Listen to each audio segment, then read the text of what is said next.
নামাজ পড়বে গফির লাহু মা তাকাদ্দামা মিন জামবি, পিছনের গুনাহগুলো ওই 4 রাকাত নামাজে সেটা আল্লাহ ক্ষমা করে দেয়। সুবহানাল্লাহ।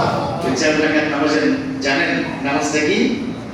হ্যাঁ, সালাতুল তাসবিহ। গতকাল রাতে কি পড়েছেন আপনারা? পড়েন নাই? মহাভুল করেছেন।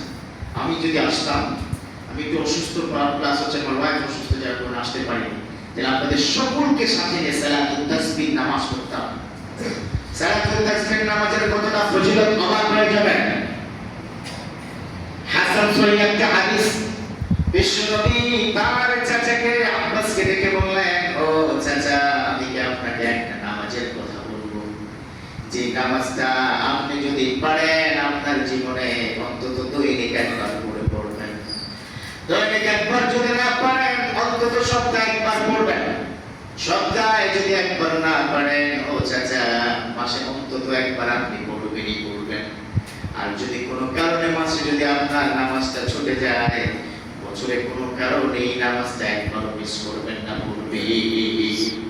আর যদি আপনি আজকে শুনে থাকেন এমন একটা নামাজের নিয়ামতের কথা বলবো, এমন যদি হয় আপনি নামাজটা এখনই পড়েন, এর মানে জীবনে একবার পড়েছেন, ও চাচা এমন একটা নিয়ামতের কথা আপনাকে বলতে চাই, এই নামাজের উসিলায় রব্বুল আলামিন পিছনের সকল গুনাহগুলো বেকসুরভাবে তিনি খালাস করে দিবে। মাহিয়া আশ-শালাহ, তিনি বলেছেন আশ-শালাতুত তাসবিহ ওয়া হুয়া গুফরা লাহু মা তাকাদ্দামা মিন জামবি। এই সালাতুত তাসবিহ যে ব্যক্তি আদায় করবে, এটা হচ্ছে তাসবিহ নামাজ, পুরো নামাজ জুড়ে তাসবিহ আর তাসবিহ। এই তাসবিহ উসিলায় আমার আল্লাহ খুশি হয়ে যায়, আর আল্লাহ যদি খুশি হয়ে যায় তার পিছনের গুনাহগুলো আল্লাহ বহুতের মধ্যে ক্ষমা করে দেয়। সুবহানাল্লাহ। সেই সালাতুত তাসবিহ নামাজ কি করেছেন? গোটা রমজানে পড়েন নাই? বলে কি আল্লাহু আকবার, আমি বলে সেটা পড়াতাম, অনেক দূরে থাকি না হয় ঠিকই, আজকে আপনাদেরকে নিয়ে পড়াতাম, কিন্তু সেই সালাতুত তাসবিহ নামাজ এটা যে কত বড় ফজিলতপূর্ণ আপনি কল্পনা করতে পারবেন না। সালাতুত তাসবিহ নামাজের নিয়মটা বলে দিই, যদি এমন হয় মসজিদে এসে পড়তে পারলেন না, বাসায় ফ্যামিলির সকলকে সাথে নিয়ে আপনি ইবাদত করে সালাতুত তাসবিহ নামাজটা পড়ে নেব, পারবো তো ইনশাআল্লাহ? ইনশাআল্লাহ। একসাথে করবেন ইনশাআল্লাহ। ইনশাআল্লাহ। সালাতুত তাসবিহ নামাজের 4 রাকাত বিশিষ্ট নামাজ। কয় রাকাত? 4 রাকাত। প্রথমে আপনি নিয়াত করবেন, আল্লাহ সালাতুত তাসবিহ নামাজ পড়ছি, আল্লাহু আকবার, বাংলায় কোনো চিন্তা নেই, আরবি করবেন। বললেন এবার কি করি আমরা? আল্লাহু আকবার করে কি করি? সানা করি। সানা পড়ার পরে 15 বার এই তাসবিহটা পড়বেন। তাসবিহটা একটু মুখস্থ করে নেবেন।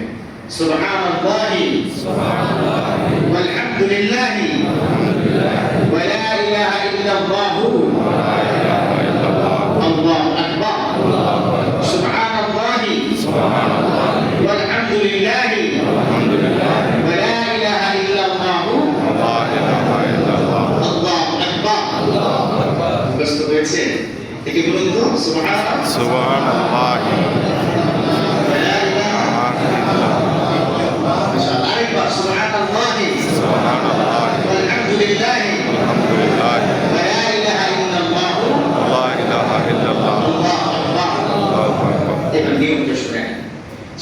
আপনি সানা করলেন 15 বার করলেন।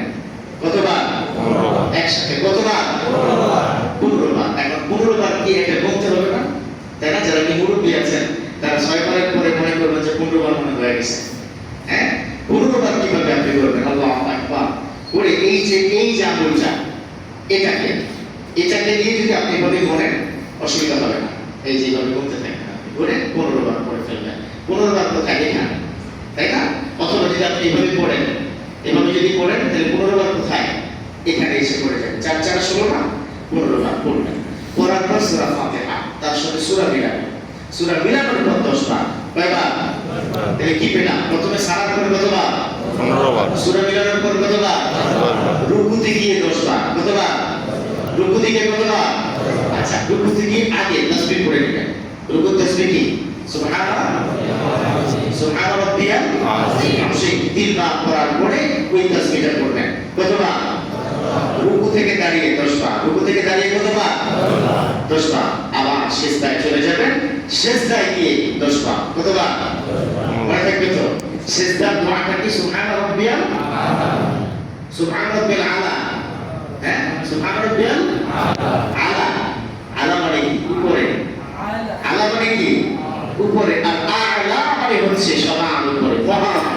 সুবহান রাব্বিল আলা। আল্লাহ আপনার এই প্রশংসা, আপনার এই পবিত্রতা সবার উপরে। তাহলে শব্দটা কি আলা নাকি আ'লা? আবার বলুন আ'লা।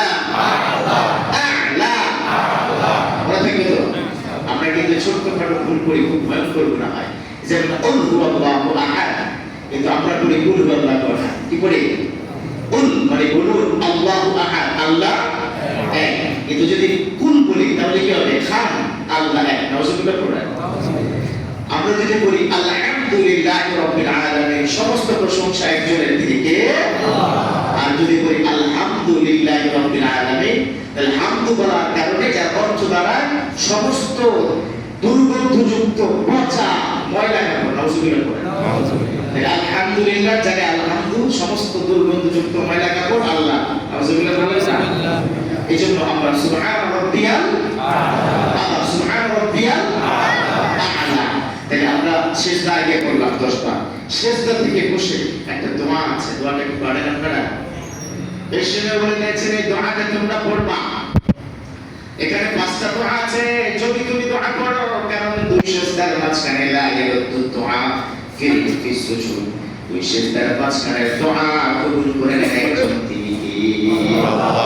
আল্লাহুম্মা ইগফিরলি ওয়ারহামনি ওয়াহদিনি ওয়ারযুকনি ওয়াআফিনি। আল্লাহুম্মা ইগফিরলি, বলুন একসাথে, আল্লাহুম্মা ইগফিরলি ওয়ারহামনি ওয়াহদিনি ওয়ারযুকনি ওয়াআফিনি। তাহলে সমাজের সিস্টেম হচ্ছে এক সিজদার মাঝখানে 1 সেকেন্ডের সুযোগ দিই না, দ্বিতীয় সিজদা মান। এরকম আছে না? মুরগির খাবার কি দেখেছেন তো না? মুরগি কিভাবে খায়? একটা দেওয়ার পর কি বিজ্ঞাপন বিরতি দেয় নাকি? কি করে? আরেকটা দেয়। চুপ চুপ করে কিন্তু মুরগি খাবার খায়। সিজদা এভাবে দেওয়া যাবে না, কারণ বিজ্ঞানী নিচে বলেছে ওয়াসজুদ ওয়াক্তারি, সিজদা এমন ভাবে দিবে, ও আমার গোলাম, ওই এক সিজদার কারণে তোকে জিন্দেগির গুনাহগুলো আমি ক্ষমা করব। সুবহানাল্লাহ।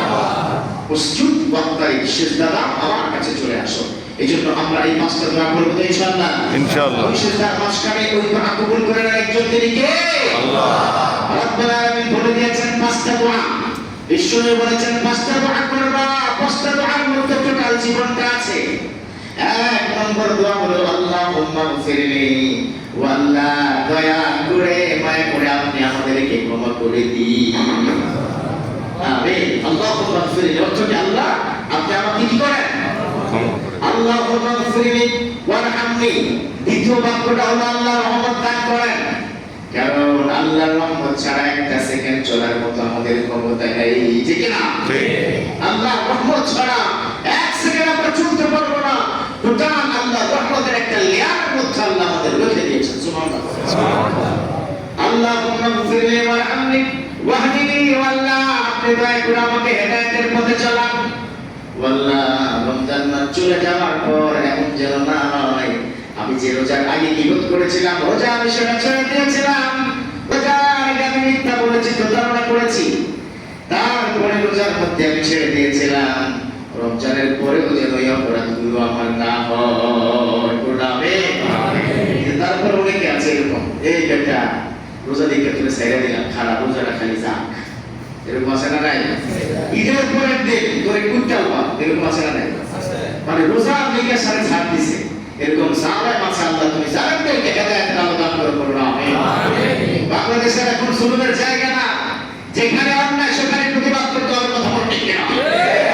বাংলাদেশের আগের মতো চলবে না। তুমি আইল্যান্ডের উপর দিয়ে রিকশা চালাবা, তুমি আইল্যান্ডের